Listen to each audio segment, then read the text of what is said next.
National Weather Service, I've activated your microphone.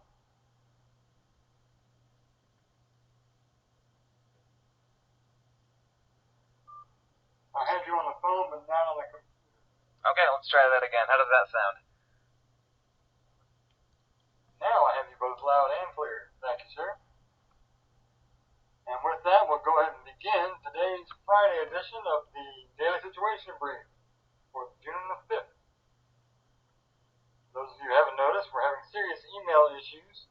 IT is working on that, and they will get it back up and running as quick as they can.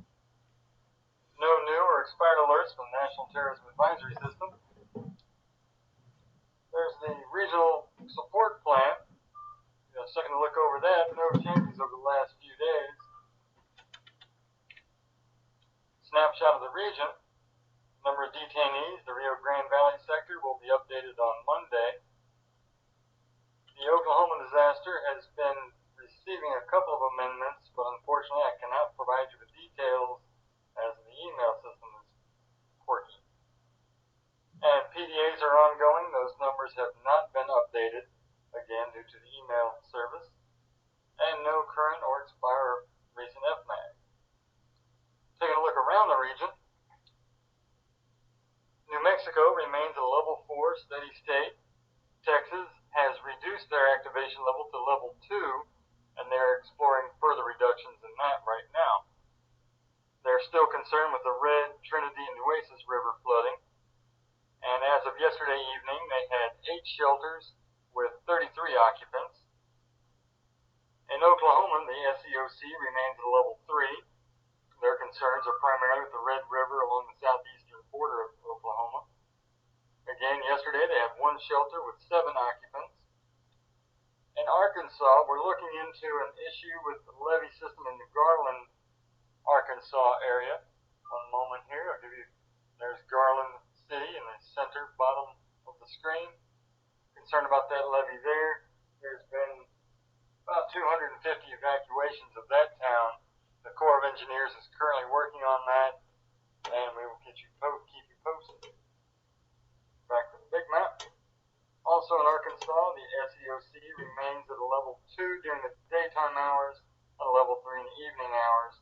They are also exploring further reductions, but as they monitor the Arkansas and Red Rivers. Their shelters as of yesterday evening were 2 shelters open with 16 occupants. And in Louisiana, they remain at a level 3, the Crisis Action Team, monitoring northeast Texas and Shreveport, Bossier City areas. Their shelters as of yesterday were 2 with 1 occupant. Here in the region, the RRCC remains at a level 3. IMAT Team 1 is in Austin. Team 2 remains training in Anniston, Alabama. Team 3 is in Oklahoma City, Oklahoma. And we have a Region 2 IMAT in Houston, Texas, supporting 4223. And lastly, we have liaisons identified for the states of Arkansas and Louisiana. They remain on alert in the event that they are called upon. Now we'll turn over to Stephen, the National Weather Service, for the latest and greatest. All right, thanks Bruno. This morning, we're looking at a upper ridge still firmly entrenched here across much of the southern plains, keeping a fairly quiet weather pattern here across much of Region 6. At this point in time, not a whole lot of weather there to speak of. A few showers there across western New Mexico. Generally, we'll see a few showers and thunderstorms developing there later on today. Go ahead into the next slide for me, please, if you could.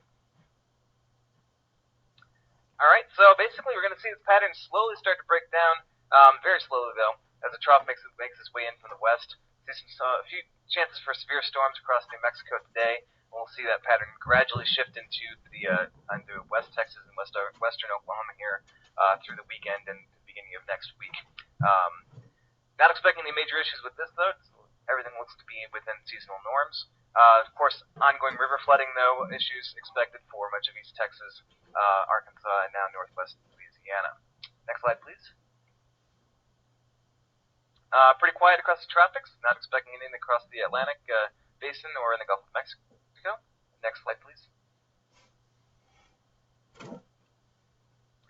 And a pretty stagnant pattern here for much of the next few days and beginning the early next week. A few afternoon showers and thunderstorms there possible across much of New Mexico. That pattern, of course, will shift eastward with time, reaching into the panhandles of Oklahoma and Texas, as I mentioned before. And of course, the major river flooding will be ongoing through much of the rest of June. Next slide, please. Alright, okay, obviously the big story here is with the river flooding across much of the Red River Basin. As we found out this morning, Garland City, Arkansas had to evacuate their residents here overnight. That's just east of Texarkana in extreme southwestern Arkansas. The information we have at this time is that the Red River at Fulton, Arkansas is still rising, and then south of there, actually at the Louisiana-Arkansas border, the Red River appears to be the river has actually crested at Fulton, Arkansas, just a little ways north of Garland City. But then further south there, at the Louisiana-Arkansas border, it is actually still rising. So it looks like Garland City itself, it's actually at a flat crest. Result is we do probably expect that things to remain about how they are, maybe even rising slightly here over the next 24 hours. That obviously appears to be the big problem here this morning with the moderate to major river flood issues. Of course, all those are still ongoing here. We'll gradually see flood issues, though, shift southeastward as higher crests make their way through the Red River Basin and into the lower Mississippi River Valley here over the next couple of weeks. Next slide, please. All right, as you can tell by the precipitation here, for today and through tomorrow, pretty dry here across the region, except for some localized amounts there across the mountains of New Mexico. And as far as the 5-day precipitation, may see a few thunderstorms start to get into parts of Oklahoma and North Texas and into Arkansas here, probably by early to middle of next week as we see the ridge patterns start to break down. Next slide, please. And of course, drought monitor, not really a whole lot of change here. Obviously, we're pretty much down to almost no drought here across the region due to all that rain, so not much change there. Next slide, please. And as far as space weather is concerned, looks like we're seeing a slight uptick in the space weather problems. They're quiet to unsettled pattern expected for this weekend as far as geomagnetic storms go. We're up to actually a 20% chance now for radio blackout at R1, R2 stage. Still not much to be concerned about, though, but just FYI at this time. And next slide, please. And I guess that would be it. That would conclude my portion of the weather briefing. I'm willing to take any questions you have at this time. Thank you, sir. Anyone has questions from the National Weather Service, type in the chat window or just speak up if you're on the phone. Okay, Greg from the Corps Engineers. I see, you're answering the question. All right then. Average the size of the hurricane is about, as everybody says. There we go. Answer was C, 300 to 400 miles. Thank you for playing, Greg. Okay, last chance for any questions. Greg typing